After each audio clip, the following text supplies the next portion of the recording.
accepted.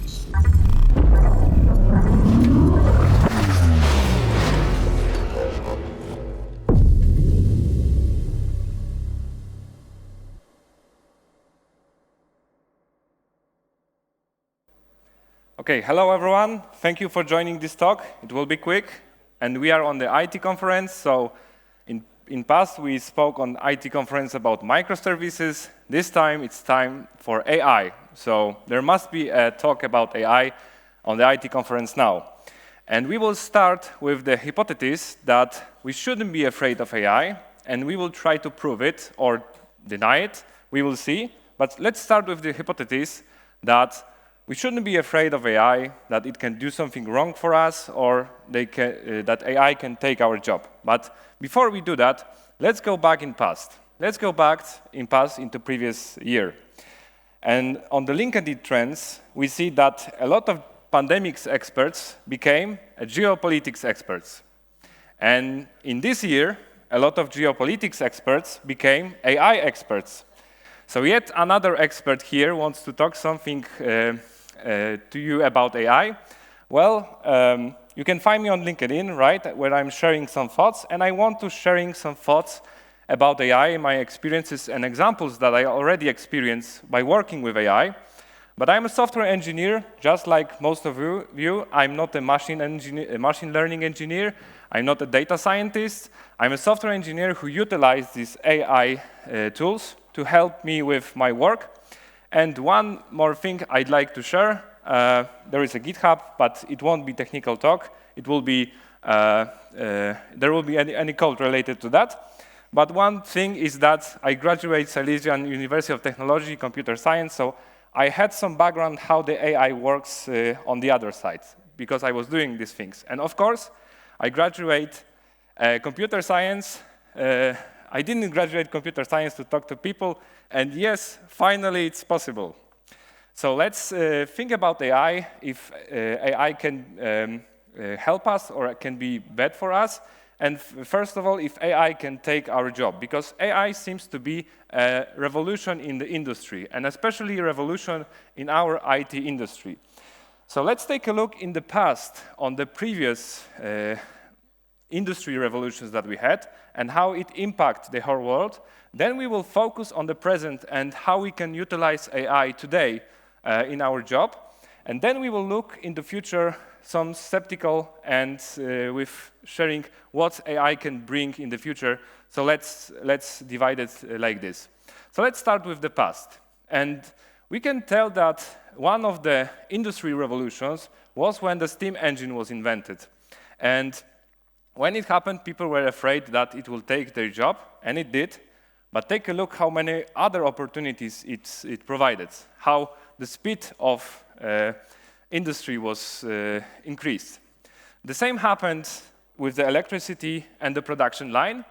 And of course, the same happened with having microcomputers and automation. So people were replaced in their job, but see how it impacts our world. So the same could be with AI, but let's focus now with AI in our industry. Let's take a look on the Stack Overflow. What are two biggest problems with Stack Overflow? Well, the first is that you need to remember to copy from an answer, not from a question. And the second is that you need to fit the problem to your specific problem. So somebody asks a question about some specific problem. Maybe it would directly fit to your problem, but in many cases, you need to, well, transform it somehow, just treat it like a pattern and combine multiple solutions from many places to one. Let's take a look on the Google. Maybe you're looking for something specific, and the first results are SEO-generated articles, which are not necessarily something that you are looking for, with unnecessary introduction. So if you want to find something, it takes time to distill exactly what you're looking for. And there comes a ChatGPT, which can be used with the same aims. So you can ask ChatGPT about your problem the same way how you're asking Stack Overflow or Google, and it will provide an answer which will fit to your problem. Moreover, it will contain a context of your problem, so you can ask following questions on which you will have direct response without waiting for any others to respond in a thread. Moreover, if you're looking for something specific, you often explore a documentation. And documentation contains very sophisticated knowledge. But unfortunately, many documentations doesn't contain use cases. So sometimes it's really hard how to use all of these things in some use cases. So on the other side, we have a lot of nice tutorials on the YouTube, for example, which are providing these use cases and leading you one by one. So combining these two things, you can do exactly the same things with ChatGPT. So you can learn really fast with having use cases and having sophisticated knowledge. So you're gathering this knowledge really fast, and even you can challenge the answer is provided to you immediately by asking the following questions. So some people are afraid that AI will do some things instead of them. And some people are scared, and some people tell, finally. Because imagine how many times you write a boilerplate code. Now it can be done for you.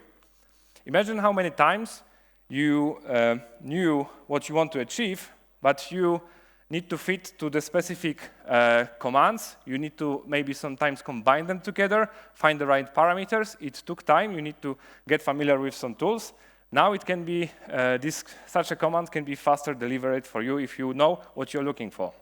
The same with scripting, and especially when you are automating some work you want to automate, now when you can achieve it faster, then return of this automation can be also more valuable.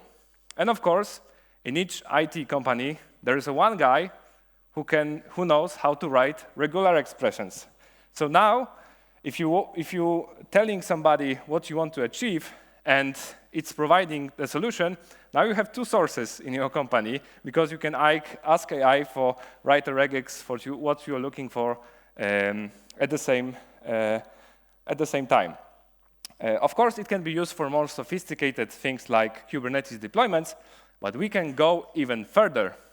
If your documentation of product that you are working on is public, and maybe GPT contains information about it, then you can ask to find a bounded context and treat it like another source which can validate your thoughts. Even if your company will force you to write some OKRs, KPIs, and something that you don't want to do, then you can tell AI what you're doing, and it will write OKRs for you. You can even ask to explain why these OKRs were not achieved. So if you know what you are looking for, if you know accurately describe what you're looking for, then AI can speed up your work. And that's why we are safe, because our clients not necessarily know what they want to achieve. So that's the present. We can also talk more about some generative AI by generating code, tests, etc. But let's go to the next phase. Let's go to the future and take a look, some skeptical on these tools. First of all, if you're asking about something ChatGPT, remember that it's just the tool, and especially ChatGPT 3 made a lot of mistakes. So, and it's providing not optimized answer always. So sometimes you know how to solve it better, so you need to put some tips. After it's providing an answer, you need to speak with this to transform on something that you were looking for. So remember that it's just a tool. You need to have some knowledge already to start working with this efficiently. And of course, it makes mistakes, so it can provide an answer which can be wrong, so you can correct it. And each time you correct AI, you can feel that, oh, you're better, and there is still a chance for humanity. Also, very often AI is trying to provide an answer, no matter if it's true. It's called AI hallucinate. So you can ask AI different things, and AI will always try to provide an answer So remember that it's just a tool, but there is one good pro tip when you're working with this. Always ask if are you sure? Because the self-validation helps in many cases. Also, taking a look on what we have in our companies, we have a lot of sensitive data which are private. We cannot expose them. And a lot of these AI tools are external. So it's a very important thing that we cannot expose this data directly to AI. Moreover, if AI can adopt this data, it could be really dangerous. And sometimes it will also apply to your code. But to be honest, if you ask AI to scan your code base, definitely AI will assume that humanity must be destroyed because they created such thing. So expect in the future more attacks with AI. If AI can speed up our work, AI can also speed up process of finding vulnerabilities in our code, finding some new ways of attacking. So expect new attacks with AI, new bugs with code generated by AI. But also, if you are developing AI-powered tools, expect that attackers can attack your AI and do similar things like cache poisoning, for example. And of course, AI tools like ChatGPT got some policies that they cannot be used in a bad manner, but there are many examples of jailbreaks. So, for example, if you will ask AI how to make a bomb, it won't tell you.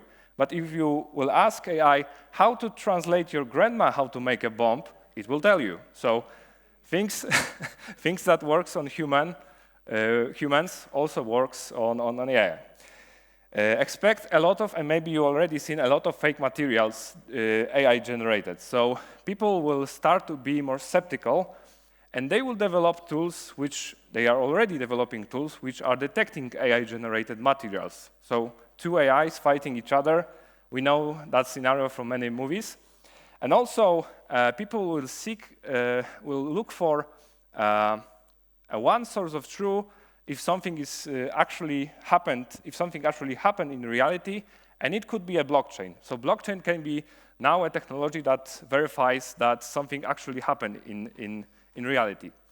So using AI and developing AI came with really great responsibility. No matter if you are using it or if you are developing it, remember it's connected with great responsibility.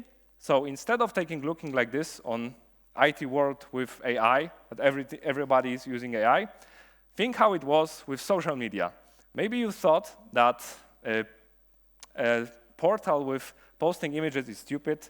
Maybe portal with posting short movies with some music is stupid. But take a look how now they are powerful. So instead of thinking about AI like something that can only be bad for the humanity, think about AI like a partner in your job, and maybe start using it. Start using it to make your work more efficient, and then you can assess if it's a good or if it's a bad. So it's just a tool which can help you. So definitely, don't be afraid, but you need to be careful. Thank you.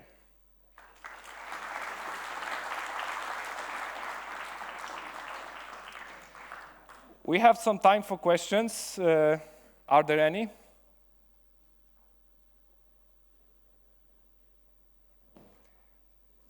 If not, then we can talk during the breaks, or we can talk on Devoxx. I'm here all the time, so enjoy Devoxx, and thank you once again.